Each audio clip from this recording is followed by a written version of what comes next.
Welcome back to Turf Talk, Big Name Edition. Vance, the biggest names on the Derby Trail are starting to converge at Churchill Downs, and some even bigger names inducted or will be inducted in the Hall of Fame. We had that announcement today. We'll start with that. I went 2 for 3. You went, I believe, 3 for 5 with your votes. Ramon Domingez being the one neither of us voted for, but certainly not a surprise and a worthy inductee. Yeah, he is a worthy inductee. He won the money title in American racing multiple times, I believe. And you kind of had to know that he had a lot of backing once they waived the 5-year waiting period for him to be on the nomination ballot. You knew he had a lot of support going into this induction season. So congratulations to Ramon.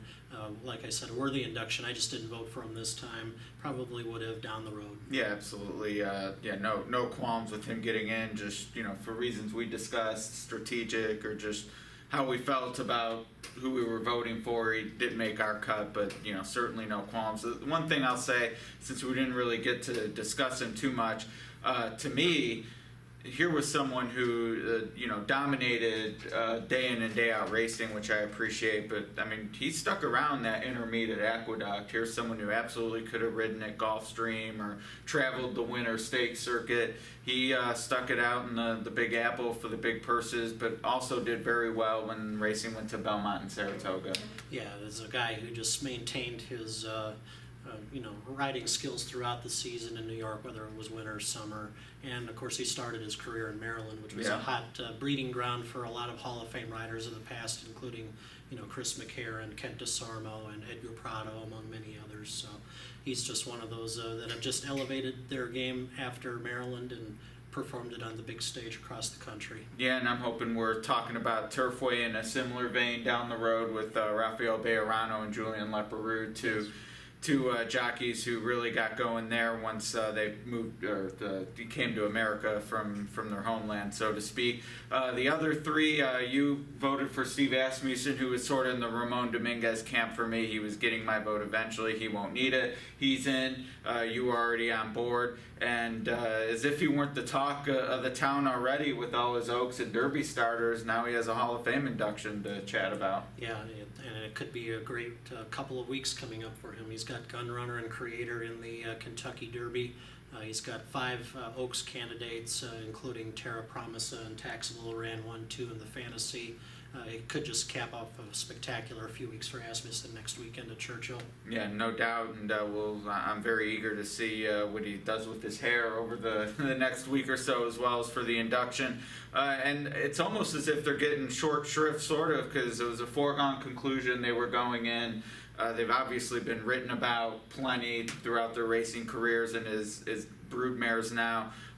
Not much more to say either, but Rachel Alexandra and Zenyatta, as expected, going in together and taking nothing away from the two humans, but certainly the headliners and the ones more people are probably going to be most excited about. Yeah, horses are the stars of horse racing. We can, we can pat the backs of the jockeys and trainers also, but the horses are the stars of the sport, and we really haven't had two as great ones as we have Zenyatta and Rachel, at least in this 21st century so far. No, yeah, American Pharoah sort of as a singularity last year, and I think the hardcore fans with Wise Dan and a little bit maybe Beholder and Songbirds getting to that level, but for them running at the same time, it was definitely an easy-goer Sunday silence, with of course the exception that they didn't actually face each other, which I think will be a discussion point this summer, and hopefully it gets, Beholder's going to try turf. Maybe we'll see her against Tepin. Maybe we'll see Beholder against California Chrome.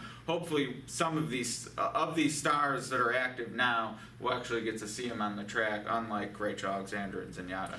Yeah, and actually, if you think about it down the road, if you look towards November at Santa Anita, that Breeders' Cup Classic could be absolutely loaded. You could have California Chrome, Beholder, and if Songbird continues to run like Songbird, she might show up in that as well.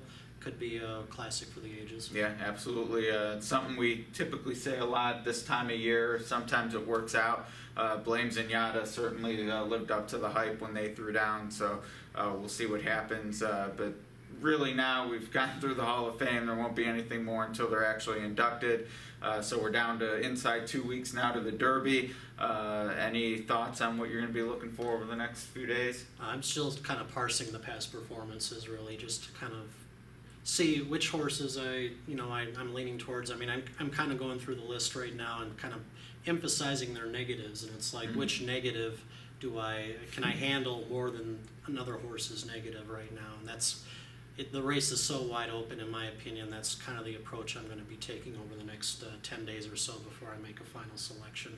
Yeah, I did a piece for our Derby preview, which will be available at brisnet.com/Derby as part of the handicapping package, looking at Prime Power, which is in the PPs, and how that relates to the Derby winner, and looking at this year and how closely together those numbers are. I hate the wide open cliche. I mean, we heard it Smarty Jones's year and the favorites went 1-2, but this does seem to be, and not wide open in the sense I think a 30-1 is going to win, but I mean, there are, for me, 4 horses that I'm really excited about maybe wagering, and some people are picking horses that aren't even in my top 10. So to me, there's a legitimate wide open aspect to it. Post draw is going to be important. The final works. Really looking forward to seeing how it shakes out, and we'll certainly talk more next week before we head to Louisville. Yeah, it should be a lot of fun trying to make sense of all of this Kentucky Derby, and also make dollars. You mean? Yes, and I'd also have to add that track condition.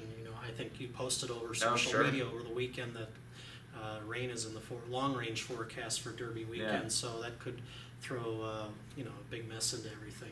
Yeah, as many variables. You talked about parsing the PPs, and there's plenty of data points to go over, but there's still some unknowns that can shake things up, as you said. So we'll certainly talk through it over the next week or so. We hope you'll join us. We'll both be live in Louisville at various points throughout the week, and looking forward to talking to you then.